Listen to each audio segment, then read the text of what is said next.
শনির চিহ্ন।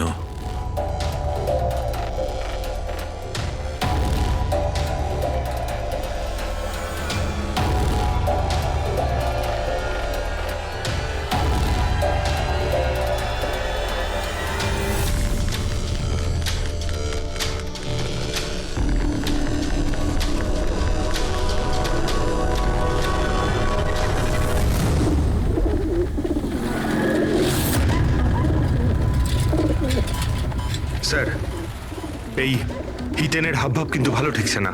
এমন এমন সব লোকজনের সঙ্গে ওর পরিচয় আছে যে ওকে সন্দেহ করাটা স্বাভাবিক। আরও একটা কথা স্যার, কয়েকদিন আগে এই রামান ওকে বাড়ি থেকে বের করে দিয়েছিল, আর এখন রামানের মৃত্যুর পর ও ওর প্রপার্টিতে কবজা করার চেষ্টা করছে স্যার। প্লিজ স্যার, আমি ও স্ক্রিনে না কিছু অদ্ভুত জিনিস দেখছি।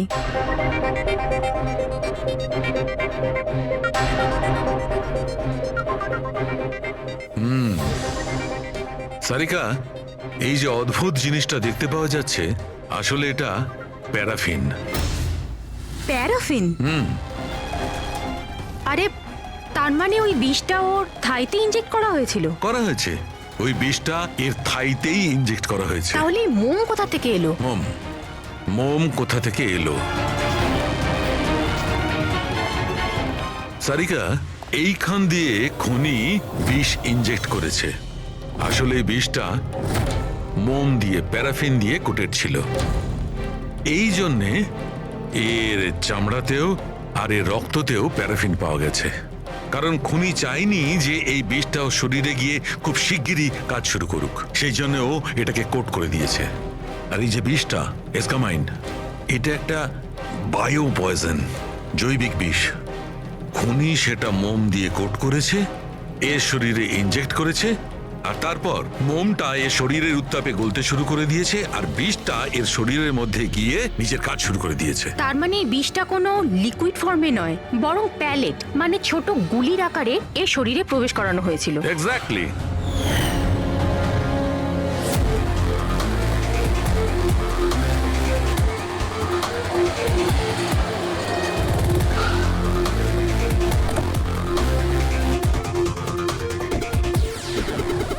এই হলো সেই কনস্ট্রাকশন সাইট যেখানে রমন ইঞ্জিনিয়ার ছিল। ওর কলিগেরা বলছিল যে এখান থেকে বেরোনোর পরে ওর পায়ে একটু সমস্যা হয়েছিল। কিন্তু এখানে যে সমস্ত ওয়ার্কার্সরা কাজ করে, ওরা বলল যে যতক্ষণ ও কনস্ট্রাকশন সাইটে ছিল ততক্ষণ ও ঠিক ছিল। তার মানে যা কিছু ঘটেছে কনস্ট্রাকশন সাইট থেকে বেরিয়ে এসে ঘটেছে, তার মানে এখানেই হয়েছে। এখানে তো আশপাশটা খুঁজে দেখি, যদি কেউ কিছু দেখে থাকে। স্যার, আপনারা যান, আমি একটু চা খেয়ে আসছি। মানে ওই চাওয়ালাকে জিজ্ঞেস করে আসছি যে কিছু দেখেছে কিনা। অভিজিৎ, এই বাচ্চাটা কনস্ট্রাকশন সাইটের সামনে কাগজ বেচছে, ওকে কিছু জিজ্ঞাসা করি।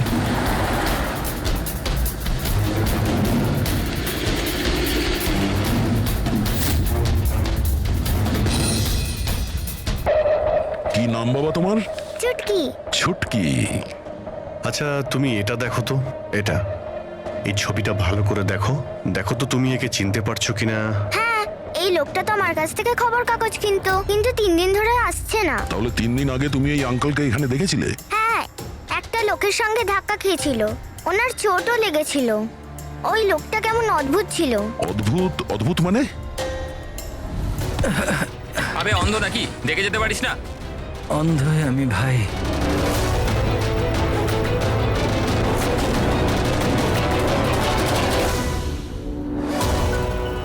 কি হলো ভাই, এত ব্যথা হচ্ছে কেন?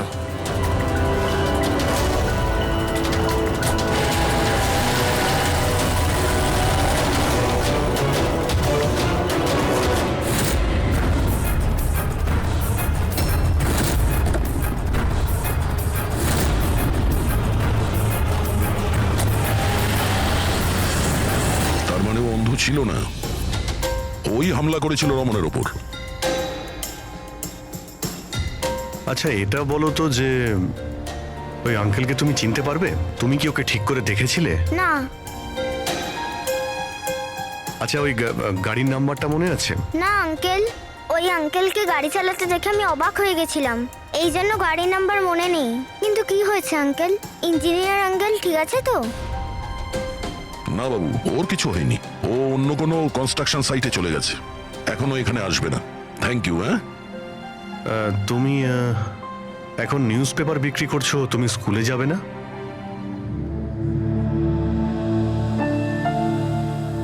কি ব্যাপার? হ্যাঁ, স্কুল তো যাওয়া উচিত। আর তুমি তো খুবই ইন্টেলিজেন্ট মেয়ে। অ্যাকচুয়ালি প্রত্যেক বাচ্চারই স্কুলে যাওয়া উচিত, আর তোমারও যাওয়া উচিত। কিন্তু স্কুল যাওয়ার জন্য অনেক টাকা দরকার না আঙ্কেল? আমার কাছে টাকা নেই।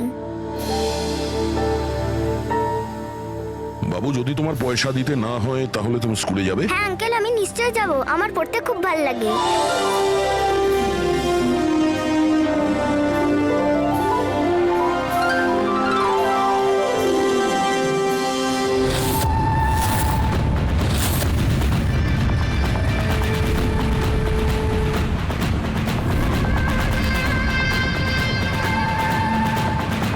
সমীর, এবার তোমার পালা। হ্যাঁ বলো। ভাই তুমি একবারে বুঝতে পারো না নাকি?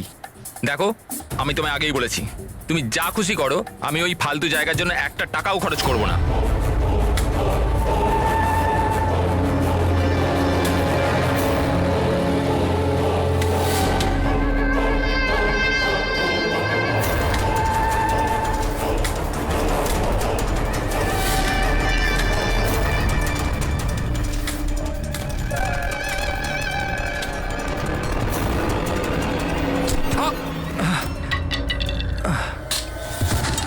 ওই দেখতে পান?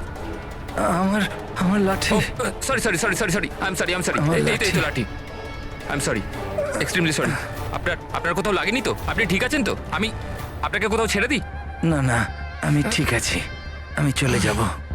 আপনি আপনি ঠিক আছেন তো? হ্যাঁ, আমি আমি আমি আমি ঠিক আছি। আপনি সাবধানে যাবেন। হ্যাঁ ঠিক আছে, আপনি সাবধানে যাবেন। ওকে, থ্যাংক ইউ। হ্যাঁ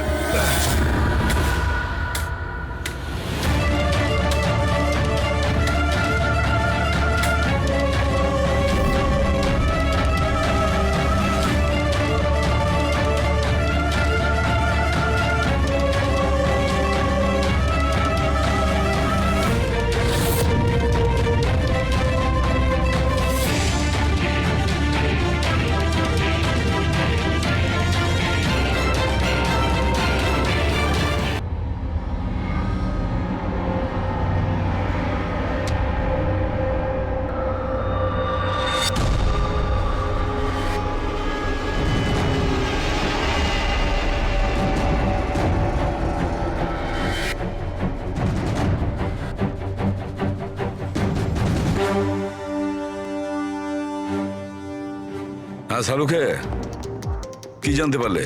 বস, এই লোকটাকে যে বিষটা দেওয়া হয়েছে সেটাও কোনো গাছ থেকেই তৈরি করা হয়েছে।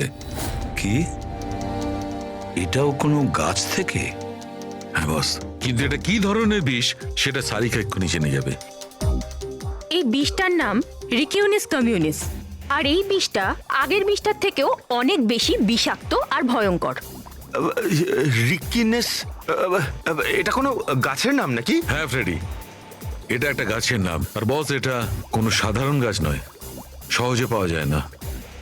আর খুনি যে কেউ হোক, বস ওর গাছপালা সম্পর্কে খুব ভালো জ্ঞান আছে। হ্যাঁ হ্যাঁ, সেটাই তো হওয়ার কথা এই গাছের ব্যাপারে। তাই তো। কিন্তু স্যার, এই খুনটার কারণ কি হতে পারে?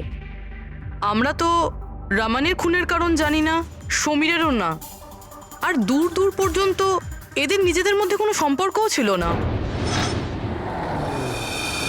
স্যার, সমীর আর রমনের মধ্যে একটা জিনিস তো খুবই কমন। কি? মাই গড, তাহলে এটাই সেই সূত্র যেটা সমীর আর রমনকে যুক্ত করে? তাহলে কি দুজনে একই ভুল করেছে? হ্যাঁ স্যার, রমনের মতো সমীরও তার বুড়ো ক্যান্সার আক্রান্ত বাবাকে বাড়ি থেকে বের করে দিয়েছিল। ওদের ব্যাপারে জিজ্ঞাসাবাদ করতে গিয়ে আমাদের এমন একজনের সঙ্গে আলাপ হয় যিনি সমীরের বাবাকে খুঁজতে সাহায্য করলেন আর এই কেসটার একটা দিকও খুলে দিলেন।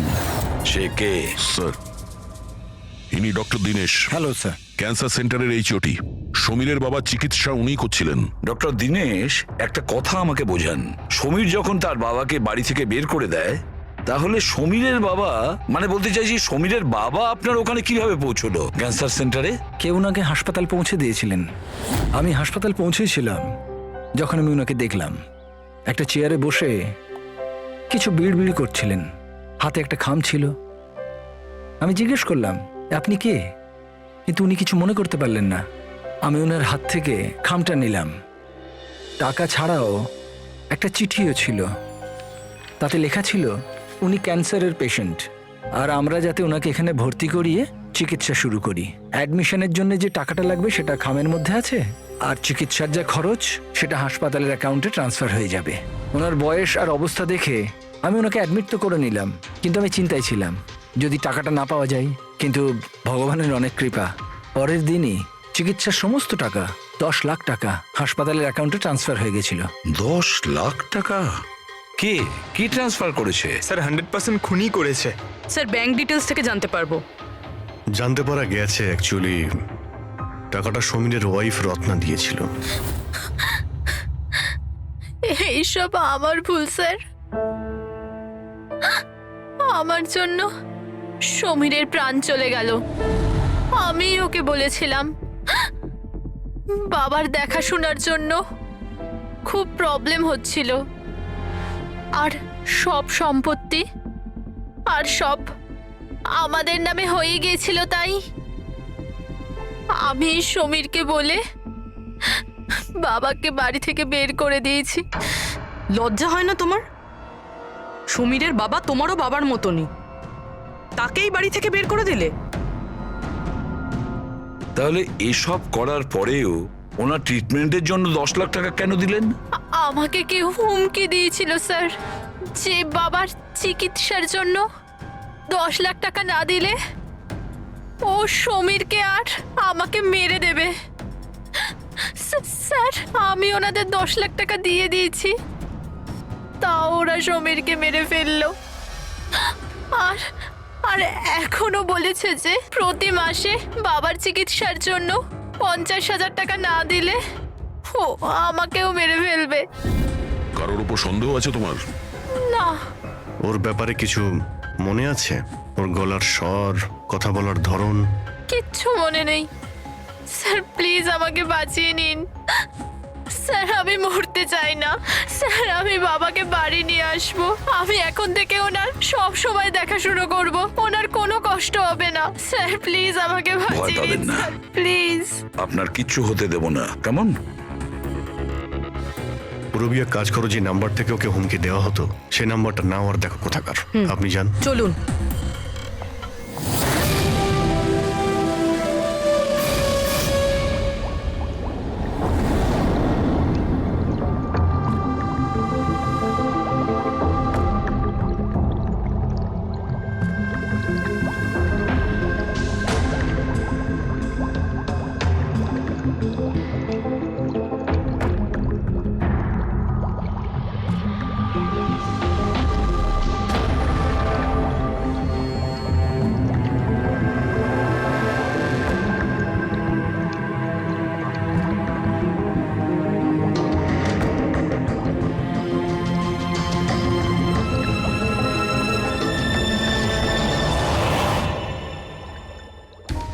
স্যার আমরা এতগুলো অ্যান্টিডোটস বানিয়েছি, কিন্তু এটার কি নিশ্চয়তা আছে যে খুনি এর মধ্যেই কোনো একটা বিষ ব্যবহার করবে?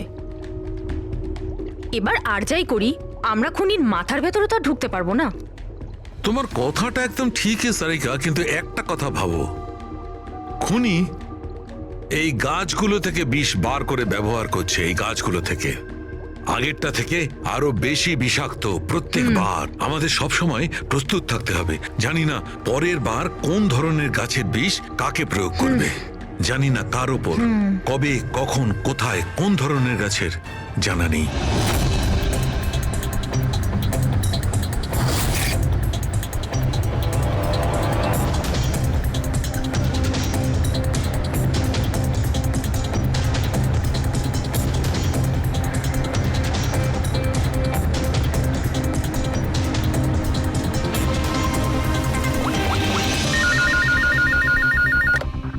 হ্যালো, হ্যাঁ হ্যাঁ পুরবি বলো। স্যার সেই ফোন বুথটা যেখান থেকে খুনি রত্নাকে খুনের হুমকি দিয়েছিল সেটা ওই বান্দ্রা রেল স্টেশনের কাছেই। Bandra railway station? কিন্তু ওখানে তো খুব ভিড় থাকে। ওখানে নিশ্চয়ই ও অন্ধ সেজে এই কাজটা করেনি। খুবই কঠিন এটা জানতে পারা। স্যার, কেউ কিছু জানে না সেটা ঠিক, কিন্তু একটা বিশেষ ব্যাপার হলো সেটা এই ফোনগুলো সকাল 11টা থেকে 12টার মধ্যে করা হয়েছে। আর রেলওয়ে স্টেশনের কাছে একটা বাস স্ট্যান্ডও আছে যেখান থেকে পুনেতে বাস যায়। পাশেই বাস স্ট্যান্ড আছে, মানে ও ট্রেনে করে যেতে পারে আর বাসে করেও। ঠিক আছে, কোনো ব্যাপার না, দেখছি। ভাইন্দার, তার মানে খুনি মুম্বাইতেই থাকে আর শুধুমাত্র সমীরকে খুন করার জন্যই পুনে গেছিল। তাহলে পুনাও ট্রেনে করে গেছিল, কিংবা বাসে, কিংবা কোনো প্রাইভেট গাড়ি, কিংবা তার নিজের গাড়িতে। সেটাই তো স্যার, খুনি এটা জানতো যে আমরা রত্নার কাছে পৌঁছবই, আর এই কলের ব্যাপারটাও আমরা জেনে যাব। সেই জন্যই ও আমাদের বিভ্রান্ত করছে, আমাদের সঙ্গে খেলতে চাইছে। হ্যাঁ, খেলাই খেলছে। কিন্তু স্যার আমরা খুনি পর্যন্ত পৌঁছবো কি করে? আমাদের কাছে তো ওর বিরুদ্ধে কোনো ইনফরমেশনই নেই, আর আমরা এটাও জানি না যে ওর পরবর্তী শিকার কে হবে। পঙ্কজ, খুনি শিকারের কাছে পৌঁছানোর আগেই আমরা তার কাছে শিকার পৌঁছে দেব। এই ঘটনাটা আজ সকাল 10টার মুম্বাইয়ের গোরেগাঁও রেলওয়ে স্টেশনেতে একজন বয়স্ক মানুষ ট্রেনের সামনে এসে আত্মহত্যা করার চেষ্টা করছিলেন। আশপাশের লোকেরা ওনাকে বাঁচিয়ে নিয়েছেন। আসুন জেনে নেওয়া যাক কি কারণ ছিল যেটা একটা বয়স্ক মানুষকে এটা করতে বাধ্য করছিল। ছেড়ে দাও আমাকে, কেন আমাকে ধরে রেখে দিয়েছো? ছেড়ে দাও আমাকে, আমি বাঁচতে চাই না। কি করব আমি বেঁচে থেকে? কিন্তু আপনার সাথে কি হয়েছে? আপনি কেন আত্মহত্যা করতে চাইছিলেন? কি হয়েছে? আমার সঙ্গে কি হয়েছে? আমাকে আমাকে আমার একমাত্র ছেলে বাড়ি থেকে বার করে দিয়েছে ধাক্কা মেরে। আমি আমার ছেলেকে এত আদর যত্নে বড় করলাম, আর ও আমাকে ধাক্কা মেরে বাড়ি থেকে বার করে দিল। এটা তো খুবই দুঃখের কথা। এ কি অবস্থা আমাদের আজকালকার সমাজের। আপনার ছেলে কি করেন? কি কাজ করে? স্কুলে যায়। টিচার বুঝি? না, পড়াশোনা করে, স্কুলে পড়াশোনা করে। এখন 8 বছর বয়স। হ্যাঁ, কি বললেন আপনি? কি বললাম আমি? আপনার ছেলের কত বয়স হলো? কত বছর বয়স? আপনি যে বললেন 8 বছর বয়স। আমার ছেলে 8 বছর বয়স মাত্র আমাকে ঘর থেকে বার করে দিল, আমি মরেই যাব। আপনারা শুনতেই পেলেন, ইনি দাবি করছেন যে এনার 8 বছরের ছেলে নাকি বাড়ি থেকে বের করে দিয়েছে। কি এমন ঘটেছিল?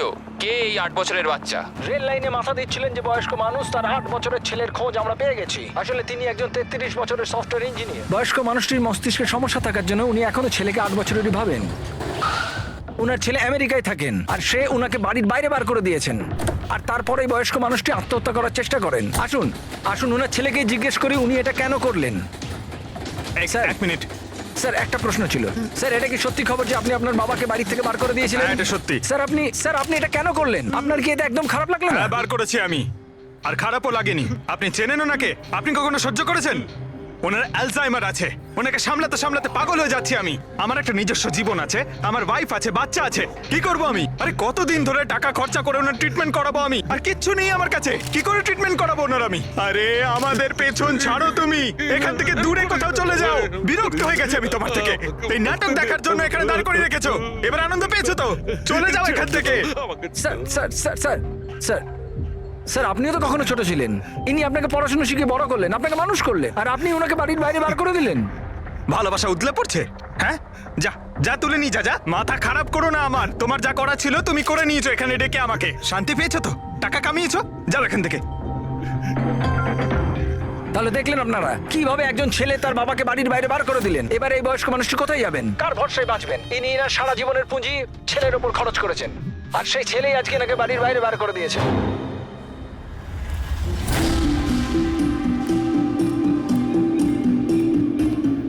সুন্দর সুন্দর বেলুন আছে, বাড়ির বাচ্চাদের জন্য নিয়ে যান। বেলুনওয়ালা এসে গেছে, বেলুনওয়ালা। এই যে ম্যাডাম, বেলুন বেলুন নিয়ে নিন, নিয়ে যান। হ্যালো, বেলুন বলবেন, বেলুনওয়ালা। বেলুন বেলুন নিয়ে যান, বেলুন বেলুন নেবে নাকি বাবা? বেলুন নিয়ে যাও। নেবে বেলুন? বেলুন, বেলুনওয়ালা বেলুন, বেলুন নিয়ে যান।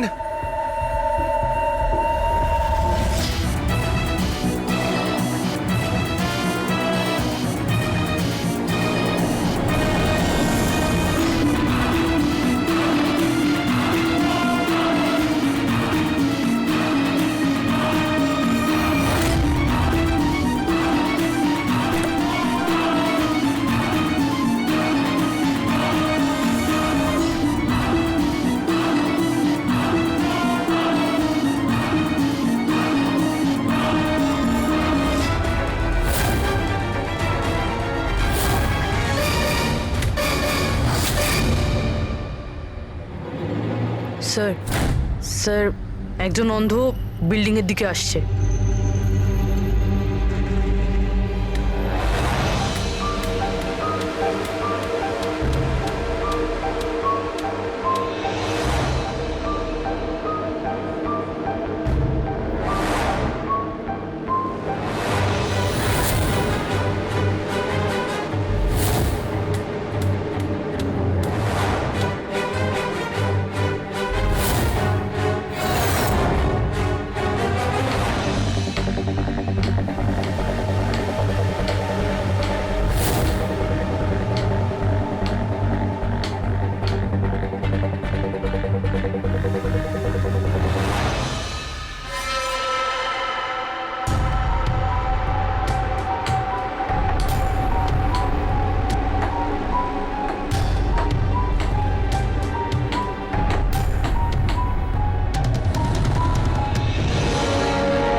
এতগুলো লোক? হ্যাঁ তাই তো।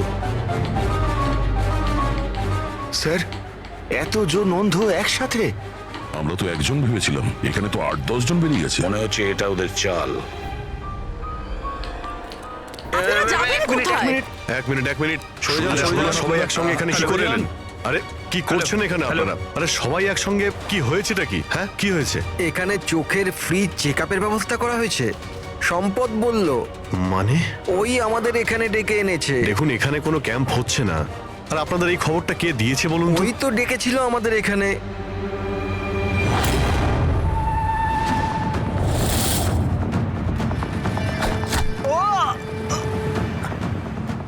পঙ্কজ পঙ্কজ পঙ্কজ, পঙ্কজ, আরে ওই তো, ধরো ওকে। চল পঙ্কজ।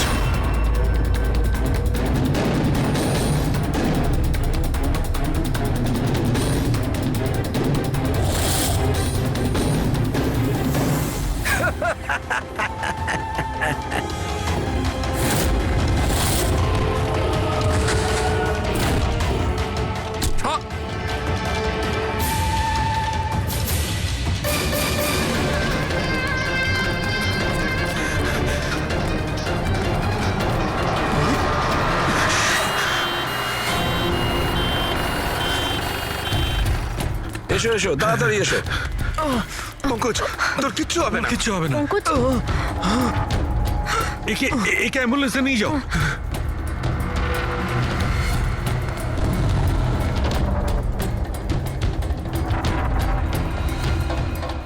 পঙ্কজ, পঙ্কজ, তোর কিচ্ছু হবে না। পঙ্কজ সারিকা, এ নাও, বিষটা জানার চেষ্টা করো। বিষের সন্ধান না পাওয়া গেলে আমরা অ্যান্টিডোট দিতে পারবো না। পঙ্কজ, Fast, আমাদের fast. কথা শুনতে পাচ্ছো? পঙ্কজ শুনতে পাচ্ছে না, ওকে ঘুমোতে দিও না। আই উইশ আমাদের কাছে অ্যান্টিডোজটা আছে, না হলে ওকে আমাদের হসপিটালে নিয়ে যেতে হবে। অ্যান্ড আই এম শিওর এই বিষটা আগের বিষটার থেকে অনেক বেশি সাংঘাতিক। সারিকা, একটা কাজ করো, ন্যাশনাল বায়ো সেন্টারকে ফোন করো আর ফোনটা আমায় দাও।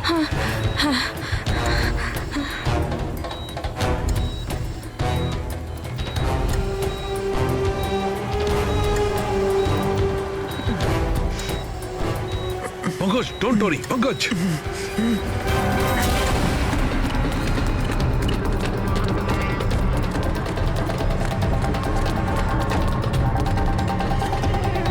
স্যার,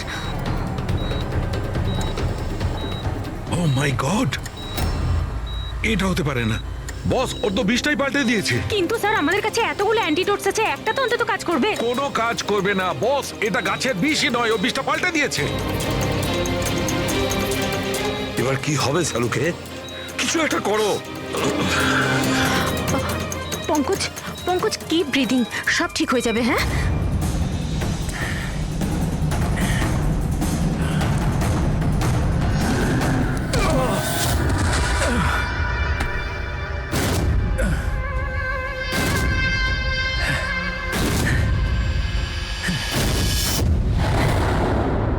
স্যার আমার নাম মদন। এসব তুমি করেছো? কেন আমার পেছনে পড়ে আছো? আমি যেটা করেছি ঠিক করেছি।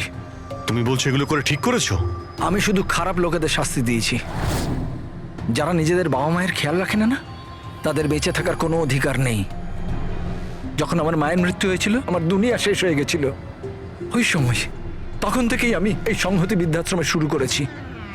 স্যার ওখানে যত বয়স্ক বাবা মা আসেন না, সব তাদের সন্তানের কাছে অত্যাচারিত। এটা দেখে আমার মাথায় রক্ত উঠে যায়। আমি সেই সময় সিদ্ধান্ত নিই যে এই সবগুলোকে আমি শাস্তি দেব। সেই জন্য এদের মেরে দিই। আমি কি ভুল করেছি? আমি কিছু করুন স্যার, কিছু করুন স্যার। কিচ্ছু করতে পারবো না যতক্ষণ না ওই বিষটা কম্পোজিশন জানতে পারছি ফ্রেডি। আমরা কিচ্ছু করতে পারবো না। যদি ভুল অ্যান্টিডোট দেওয়া হয় তাহলে আরো বেশি ক্ষতি হবে ভাই। স্যার, স্যার পঙ্কজের অবস্থা তো খারাপ হচ্ছে আরো। স্যার পালস পড়ে যাচ্ছে, হসপিটাল নিয়ে যেতে হবে। হসপিটালে কিচ্ছু হবে না, আমাদের হাতে অত সময় নেই টেস্ট করার মতো। যতক্ষণ এই বিষটার অ্যান্টিডোট পাচ্ছি। হ্যালো, হ্যাঁ স্যার, হ্যাঁ স্যার ধরা পড়েছে স্যার। খুনি মদন। হ্যাঁ বিষ, হ্যাঁ আমি জানছি স্যার। কখনো জানতে পারবে না তোমরা, কখনো জানতে পারবে না তোমরা। ওরা শাস্তি পাবে, ওরা শাস্তি পাবে। ও নো! মদন, মদন, মদন, তাড়াতাড়ি অ্যাম্বুলেন্স ডাকো, তাড়াতাড়ি। না স্যার, কোনো লাভ নেই। আমার কাজ হয়ে গেছে স্যার। মেনে নিচ্ছি তুমি ওদের সাথে যা কিছু করেছো ঠিক করেছো, কিন্তু তুমি যাকে ওই বিষটা দিয়েছো ও নির্দোষ, ও নিরপরাধী, ও কিচ্ছু করেনি। ওই বিষটা কি বলো? হ্যাঁ BTX স্যার, ওই বিষটার নাম BTX স্যার। সালুকে ওই বিষের নাম হলো BTX। ঠিক আছে পঙ্কজ, কিছু হবে না। নার্ভাস হয়েও না। কিছু হবে না। দেখো কিছু হবে না। ওকে চোখ বুঝতে দেবে না। মদন! ব্যাস হয়ে গেছে, হয়ে গেছে। You will be alright. আর পঙ্কজের কিচ্ছু হবে না, কিচ্ছু হবে না। Welcome my boy. ভয় পেও না, কোনো ক্ষতি হবে না তোমার। তুমি মানুষ হিসেবে সত্যি ভালো ছিলে, কিন্তু যা করেছো তা খুবই খারাপ। এ তো চলে গেল অভিজিৎ, কিন্তু যাই হোক এর ওই বৃদ্ধাশ্রমটাকে বন্ধ হতে দেব না।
এবার এই আগুনে অনেক মানুষ জ্বলবে।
অন্ধই আমি ভাই। আরে আরে ভাই সরি আরে, সরি, আমার লাঠি। আমি বুঝতে পারিনি। আপনার এইভাবে বাইরে বেরোনো উচিত নয়, আপনার আঘাত লেগে যেতে পারে তো। ক্ষমা করবেন, আমায় আর একটু সচেতন হতে হবে। ঠিক আছে ঠিক আছে, সাবধানে যাবেন। আগে আগে। আপনি যেতে পারবেন না, আমি ছেড়ে দিয়ে আসবো। না না, আমি চলে যাব। ঠিক আছে। Thank you.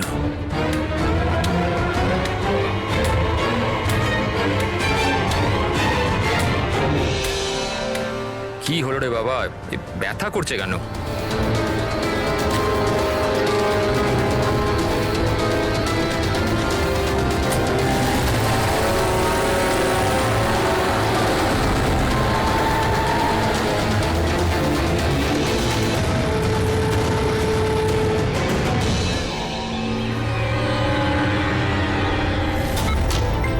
কিছু হবে না, কিছু হবে না তোমার। তুমি তুমি তুমি স্থির থাকো।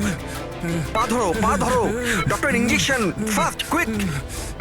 ডক্টর ইঞ্জেকশন দাও তাড়াতাড়ি।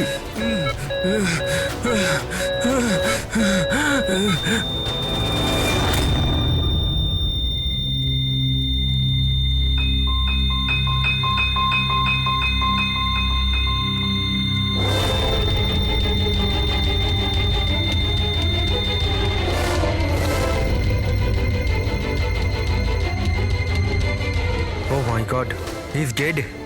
আর এনার মৃত্যু ন্যাচারালও নয়। এবার কি?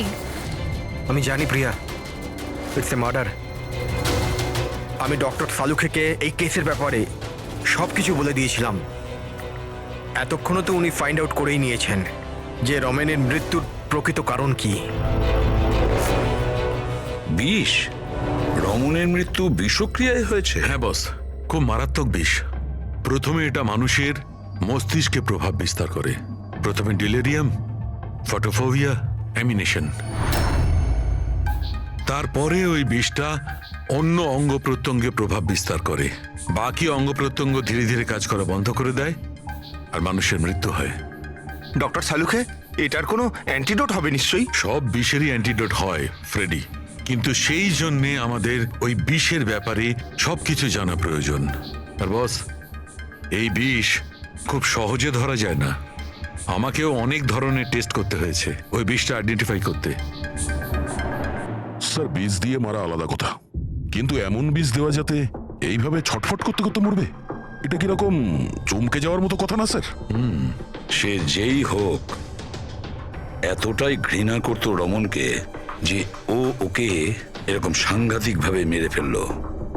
বুঝে উঠতে পারছি না কে হতে পারে, কে হতে পারে। যে কেউ হতে পারে স্যার। স্যার, ওই রমেনের জুয়োর নেশা ছিল। ক্রিকেট, রেসকোর্ট, সাট্টা, সব রকমের জুয়া। আর এইসবের চক্করে ওর 5 কোটি টাকার ধার হয়ে গিয়েছিল। 5 কোটি? 5 কোটি? হ্যাঁ স্যার, ওর কাছে হুমকি ভরা মেসেজ এসেছিল। ওর ফোন রেকর্ডে এরকম প্রচুর মেসেজ রয়েছে যেগুলো ওকে বুকিজ আর সাট্টার লোকেরা পাঠিয়েছিল। এই দেখুন। স্যার, হতে পারে যে এদের মধ্যেই কারুর হুমকি সত্যি হয়ে গেছে হয়তো। বুঝতে পারছি না, কিন্তু যেভাবে মেরেছে স্যার, মনে তো হচ্ছে না কোনো বুকির কাজ এটা। যাই হোক, এদের ডাকতে তো হবেই, দেখা যাক কিছু পাওয়া যায় কিনা। Hello ACP Pradyuman. আচ্ছা, ঠিক আছে।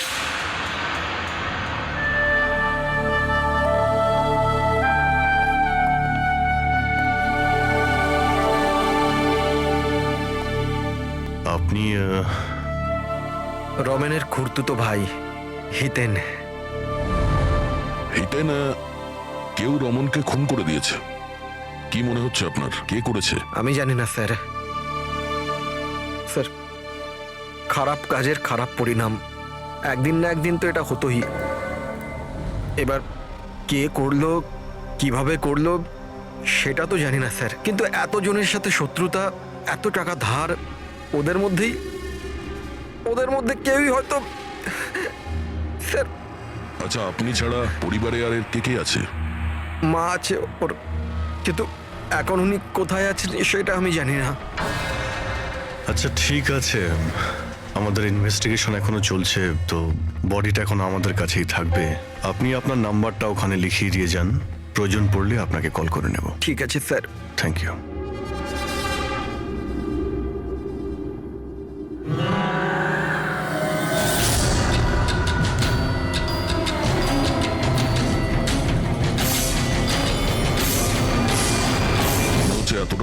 হয়নি যেটাও দেখাচ্ছে? বডি নেওয়ার কোনো তাড়াও নেই, যেতে বলার সঙ্গে সঙ্গে চলেও গেল। কিছু জিজ্ঞাসাও করলো না কবে বডি পাওয়া যাবে। গোলমাল আছে, গোলমাল আছে এই হিতেনের মধ্যে, গোলমাল আছে। ওকে দেখে মনে হয় এই কথাটা কনফার্ম করতে যে রমন মারা গেছে কি না। নজর রাখো ওর ওপরে। রমেন, রমেন, বাবা, সাবধানে সাবধানে। রমেন কি হলো বাবা? রমেন, ম্যাম আপনি আমার ছেলে রমেন, রমেনের কি হলো স্যার? কি হলো বাবা? কি হলো? আমি তো তোর অপেক্ষায় ছিলাম যে তুই আসবি আর আমাকে বাড়ি নিয়ে যাবি, কিন্তু তুই এত দূরে চলে গেলি বাবা। আপনি আপনার ছেলে রমনের সাথে থাকতেন না? আগে না স্যার, আপনি স্যার আমার নাম মদন। ভগবান, আমাকে কেন রেখে দিলে? আমাকেও তো নিয়ে নিতে পারতে। মা নিজেকে সামলাও। আর কত কাঁদবে এই মূর্খটার জন্যে? ও নিজের কর্মের ফল পেয়েছে। না বাবা, এরম বলো না। ও যেমনই ছিল, ছেলে তো ছিল আমার। কেন, কি এমন করেছিল ও ওনার সাথে? উনি ওনাকে বাড়ির বাইরে বার করে দিয়েছিলেন, রাস্তায় একা একা ছেড়ে দিয়েছিলেন। কি কারণে? বলেছিল মা অনেক দিন হয়ে গেছে, বাড়ি বিক্রি করতে হবে, আর আমার খরচ চালানোর মতনও ক্ষমতা ছিল না, এই জন্য আমাকে ছেড়ে দিয়েছিল। আর তারপর কি করতাম স্যার? ঠিক করে দেখতেও পাই না, কোথায় যেতাম আমি? ওই জন্য পড়ে রইলাম ফুটপাতে, ক্ষুধার্ত, তৃষ্ণার্ত, সহায়হীন হয়ে। হয়তো ভগবানের দয়া হয়ে গেছিল, তাই সে দেবদূত পাঠিয়ে দিয়েছিল। তার চেহারা তো দেখতে পাইনি আমি, কিন্তু সে আমায় তার সাথে যেতে বলেছিল, আর আমি তার সাথে চলে গেলাম। একটা ভালো মানুষ আমাকে এর কাছে নিয়ে গেছিল। স্যার অ্যাকচুয়ালি আমার একটা সংস্থা আছে, সংহতি বৃদ্ধাশ্রম। আমরা ওখানে চেষ্টা করি যে এই ধরনের বয়স্কদের বাড়ির মতো ভালোবাসার সম্মান দেওয়া যায়। ওনাকে আমি বৃদ্ধাশ্রমের গেটে পেয়েছিলাম একটা চিঠি হাতে, যাতে লেখা ছিল ওনার যত্ন নেওয়ার কথা। আর ওই দিন থেকেই সংহতি বৃদ্ধাশ্রম ওনার বাড়ি হয়ে গেছে। আজ সকালে ল্যান্ডলাইনে ফোন এলো যে ওনার ছেলের মৃত্যু হয়ে গেছে। ব্যাস, উনি তখন থেকেই কাঁদছেন। আসলে মা তো। আমি আপনাদের কাছে অনুরোধ করছি, এই হত্যাকারীকে ছাড়বেন না স্যার, অবশ্যই শাস্তি দেবেন স্যার, অবশ্যই শাস্তি দেবেন। দেখুন ম্যাম, আমি আপনাকে কথা দিচ্ছি, আমরা রমনের খুনিকে ছাড়বো না, তাকে কঠোর থেকে কঠোরতম শাস্তি দেব। আপনি প্লিজ এই ব্যাপারে ভাববেন না। আপনি নিজেকে সামলে নিন। মদন, তুমি ওনার খেয়াল রেখো। আরো একটা কথা,